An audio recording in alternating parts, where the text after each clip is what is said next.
मेरे प्यारे दोस्तों एवं सज्जन मित्रों, हम आपको बताने जा रहे हैं तथ्यसिद्ध, अस्वीकृत और अप्रमाणित भारतीय साक्ष्य अधिनियम की सेक्शन 3 में जो प्रावधान किया गया है उसके बारे में हम आपको संक्षेप में बता देते हैं। तो स्टार्ट करते हैं। सबसे पहले तथ्य सिद्ध, असिद्ध और अप्रमाणित के बारे में हम आपको बताएंगे। सिद्ध, असिद्ध और अप्रमाणित। साक्ष्य अधिनियम दो प्रमुख चीजों के इर्द गिर्द घूमता है। तथ्य और सबूत, ये दो चीजें हैं जो मिलकर सबूत बनाती है, जिन्हें अदालत किसी पक्ष के मामले की योग्यता एवं अन्यथा दिखाने के रूप में स्वीकार कर भी सकती है और नहीं भी। इस लेख में हम सिद्ध तथ्य, ऐसे तथ्य की अवधारणा को समझेंगे। भारतीय साक्ष्य अधिनियम की धारा 3 के अनुसार तथ्य का अर्थ क्या है? सबसे पहले, कोई भी चीजों की स्थिति या चीजों का संबंध इंद्रियों द्वारा महसूस किए जाने में सक्षम, और कोई भी मानसिक स्थिति जिसके बारे में कोई भी व्यक्ति सचेत हो। इस पर निर्भर करते हुए कि तथ्य इंद्रियों द्वारा महसूस किया जाता है या नहीं। तथ्यों को दो प्रकार में वर्गीकृत किया गया है, भौतिक तथ्य और भी मनोवैज्ञानिक तथ्य।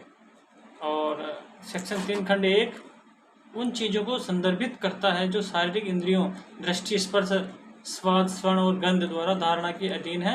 ऐसी वस्तुएं जो शारीरिक इंद्रियों के बोध के अधीन होती है, भौतिक तथ्य होते हैं। अर्थात कि दृष्टि से और स्पर्श करने से, स्वाद से और सुनने से और गंध से धारणा की जा सकती है, ये भौतिक तथ्य होते हैं। उन तथ्यों को संदर्भित करता है जिन्हें इंद्रियों द्वारा नहीं देखा जा सकता, वे मनोवैज्ञानिक तथ्य होते हैं। वे जो तथ्य होते हैं जो इंद्रियों से महसूस नहीं किए जा सकते, वो मनोवैज्ञानिक तथ्य होते हैं। जो प्रमाण भारतीय साक्ष्य अधिनियम में 1872 में परिभाषित नहीं किया गया है, लेकिन धारा 3 में साबित, अप्रमाणित और साबित नहीं शब्दों को परिभाषित करता है। इन शब्दों के बारे में चर्चा कर लेते हैं। सबसे पहले, सिद्ध तथ्य कौन से होते हैं? सिद्ध तथ्यों के बारे में क्या प्रावधान किया गया वो हम आपको बता देते हैं। भारतीय साक्ष्य अधिनियम की धारा 3 के अनुसार किसी तथ्य को तब साबित माना जाता है जब उसके सामने मौजूद मामलों पर विचार करने के बाद न्यायालय या तो उसके अस्तित्व पर विश्वास करता है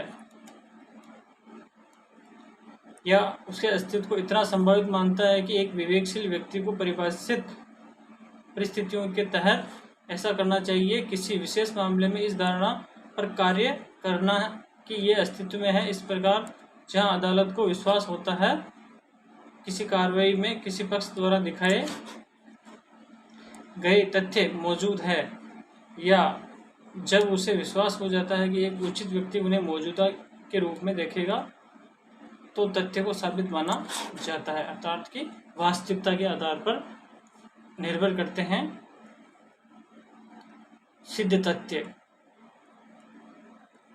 परिभाषा के विश्लेषण से हम ये निष्कर्ष निकाल सकते हैं कि प्रमाण की प्रक्रिया में जो मानदंड अपनाए जाते हैं वे न्यायालय के समक्ष विचारणीय मामला होना चाहिए। न्यायालय या तो इस पर निश्चित रूप से विश्वास करता है या इसके अस्तित्व को अत्यधिक संभावित बनाता है। या तो ऑनरेबल कोर्ट उन तथ्यों पर विश्वास कर लेते हैं या फिर अस्तित्व को अत्यधिक संभावित यानी संभावना हो सकती है। एक विवेकशील व्यक्ति को विशेष मामले की परिस्थितियों में इस धारणा पर कार्य करना चाहिए कि इसका अस्तित्व है। इस प्रकार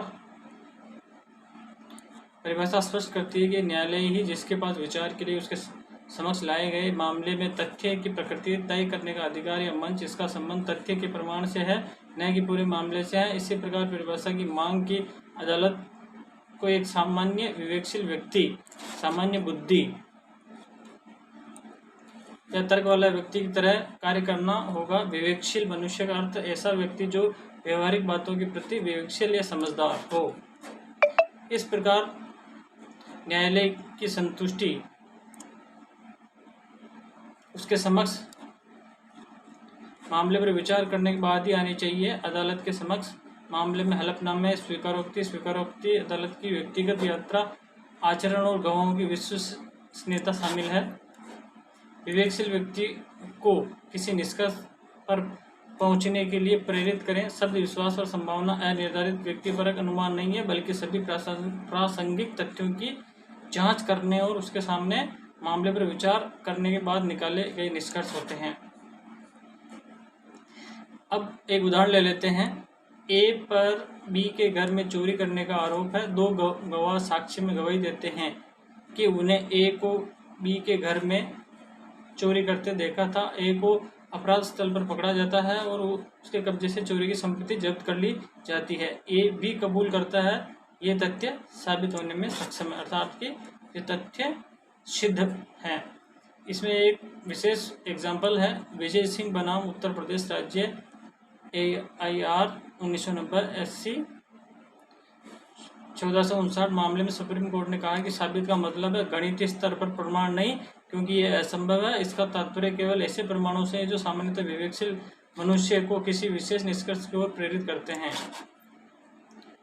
न्यायालय ने यह भी बताया कि साक्ष्य अधिनियम की धारा 3 में दो परिस्थितियों को संदर्भित करती है जब कोई व्यक्ति किसी तथ्य के बारे में पूरी तरह से निश्चित महसूस करता है, अर्थात कि कन्फर्मेशन हो जाती है, निश्चितता हो जाती है, वो सिद्ध तथ्य उसके अस्तित्व पर विश्वास करें।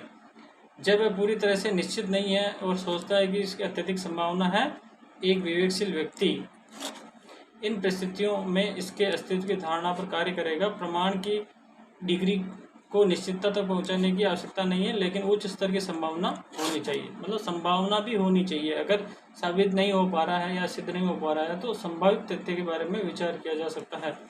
एम नरसिंहा राव बनाम आंध्र प्रदेश राज्य अपील CRL 719/1995 मामले में सुप्रीम कोर्ट ने कहा है कि किसी तथ्य को तब साबित माना जाता है जब उसके सामने मामले पर विचार करने के बाद अदालत उसे सच मानती है। आवश्यक प्रमाण का मानक उचित संदेह से परे साबित हो रहा है, फिर भी यह पूर्ण होना आवश्यक नहीं है। भगवान जगन्नाथ मरकट बनाम महाराष्ट्र AR 216 SC 4531 मामले में न्यायमूर्ति VR कृष्णा अय्यर ने कहा कि प्रासंगिकता एक तथ्य को संभावित बनाने की प्रवृत्ति है, संभावित बनाने की एक प्रवृत्ति हो सकती है। तो सिद्ध तथ्य वो एक जो अपने आप में, और ऑनरेबल कोर्ट उसमें प्रथम दृष्टया ही मान लें कि वास्तविक तथ्य है और इसमें कोई भी संभावना अतिरिक्त नहीं हो सकती, वो सिद्ध तथ्य हो सकते हैं होते हैं। अब बढ़ते हैं आगे। अस्वीकृत तथ्य। अस्वीकृत तथ्य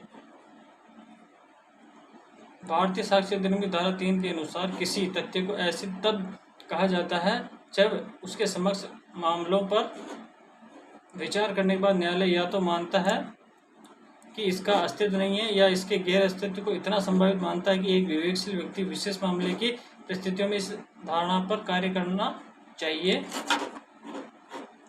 अस्तित्व नहीं है। जो बात अस्वीकृत कर दी जाती है उसे आमतौर पर झूठी बात कहा जाता है।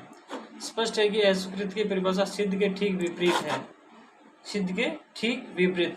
सिद्ध और असिद्ध दोनों एक दूसरे के विपरीत शब्द हैं और विलोम शब्द भी हैं। ये अदालत इस प्रकार, जहाँ अदालत का मानना है कि किसी भी कार्रवाई में किसी पक्ष द्वारा दिखाए गए तथ्य मौजूद नहीं है, जब उसे यकीन हो जाता है एक उचित व्यक्ति इसे गैर मौजूदा के रूप में देखेगा। जो तथ्य को अस्वीकृत कहा जाता है, परिभाषा के विश्लेषण से हम ये निष्कर्ष निकाल सकते हैं कि अस्वीकृति प्रक्रिया में जानने वाले मानदंड है। न्यायालय के समक्ष विचारणीय मामला होना चाहिए। न्यायालय या तो निश्चित रूप से इस पर विश्वास नहीं करता या इसके अस्तित्व न होने की अत्यधिक संभावना मानता है। एक विवेकशील व्यक्ति को विशेष मामले की परिस्थितियों में इस धारणा पर कार्य करना चाहिए कि इसका अस्तित्व नहीं है। इस प्रकार परिभाषा स्पष्ट करती है कि यह न्यायालय ही जिसके पास विचार के लिए समक्ष लाए गए मामले में तथ्य की प्रकृति तय करने का अधिकार या मंच है। इसका संबंध पूरे मामले में नहीं है, बल्कि तथ्य को गलत साबित करने से है। इसी प्रकार परिभाषा की मांग अदालत को एक सामान्य विवेकशील सामान्य बुद्धि तरफ से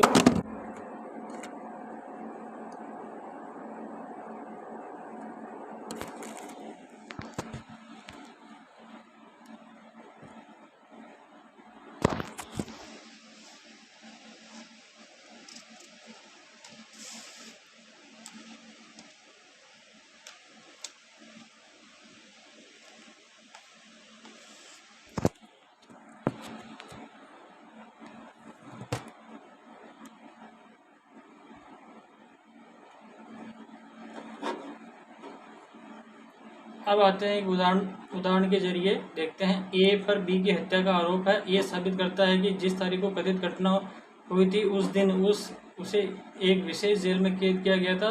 जेल का रिकॉर्ड भी इसकी तस्दीक करता है। न्यायालय ने इस तथ्य को गलत साबित कर दिया। ए ने बी की हत्या की क्योंकि कारावास के दौरान ए द्वारा हत्या करना बेहद असंभव था। नवल किशोर सोमानी बनाम पूनम सोमानी AR 1999 AP। एक मामले में न्यायालय ने कहा है कि तथ्य को आमतौर पर उस व्यक्ति द्वारा अस्वीकार कर दिया जाता है दावा करता है कि एक कथित तथ्य सच नहीं है।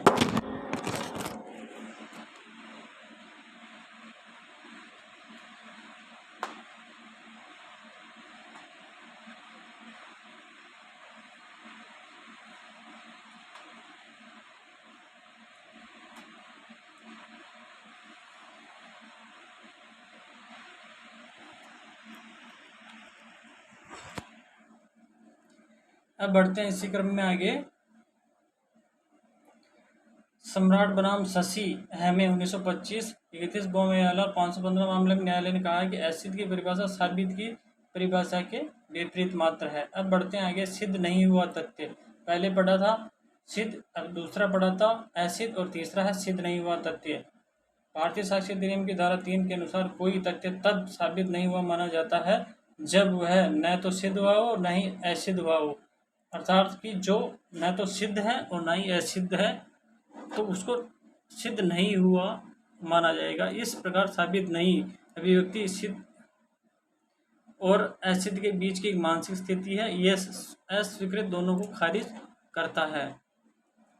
जब किसी मामले में प्रस्तुत साक्ष्यों के आधार पर यह निश्चित रूप से नहीं कहा जा सके कि कोई तथ्य न तो सिद्ध और न ही असिद्ध है तो उसे अप्रमाणित कहा जाएगा, अर्थात कि प्रमाणित नहीं हुआ कहा जाएगा। ये ध्यान दिया जाना चाहिए। जो तथ्य साबित नहीं हुआ है उसका मतलब ये नहीं कि वह गलत तथ्य है और अनिवार्य रूप से वह तथ्य गलत साबित हो गया। एक उदाहरण लेते हैं। ए पर बी की हत्या का आरोप है। घटना के दो चश्मदीद गवाह है लेकिन दोनों गवाह मुकर गए। किसी निष्कर्ष पर पहुंचना कठिन हो जाता है क्योंकि न तो ये कहा जा सकता है कि ए ने बी की हत्या की और न ही ये कहा जा सकता है कि ए ने बी की हत्या नहीं की। ऐसे तथ्य को साबित नहीं कहा जाएगा। सम्राट बनाम शशि हेमे 31 बोमेयाला 515 मामले में न्यायालय ने कहा है कि साबित नहीं शब्द को मानसिक अवस्थाओं साबित और अप्रमाणित के बीच मन की स्थिति को इंगित करता है। भगवान पाटिल बनाम महाराष्ट्र राज्य AR 1974 ऐसे 211 मामले सुप्रीम कोर्ट ने कहा है कि जब सत्य और गलत तथ्य इस तरह से संबंधित होते हैं तो उन्हें अलग नहीं किया जा सकता, इसे साबित नहीं माना जाएगा। और कंक्लूजन में हम कह सकते हैं अंतिम रूप से सारांश क्या रहेगा। साबित किसी तथ्य के अस्तित्व के बारे में न्यायालय के मन में निश्चितता की स्थिति को दर्शाता है। अस्वीकृत किसी तथ्य के अस्तित्व के बारे में निश्चितता की स्थिति को दर्शाता है, जबकि साबित नहीं अनिश्चितता की स्थिति को दर्शाता है, जहां साक्ष्य की अपर्याप्तता के कारण न्यायालय ये निष्कर्ष निकालने की स्थिति में नहीं है कि या तो तथ्य मौजूद है या मौजूद नहीं है और इस मामले पर उसका दिमाग खुला है। इस अनिश्चितता के परिणाम स्वरूप अभियुक्त को बरी किया जा सकता है। थैंक यू दोस्तों, बने रहे हमारे साथ और सब्सक्राइब करना न भूलें। आपका प्यार हमें कमेंट बॉक्स में मिलता रहे। Thank you very much.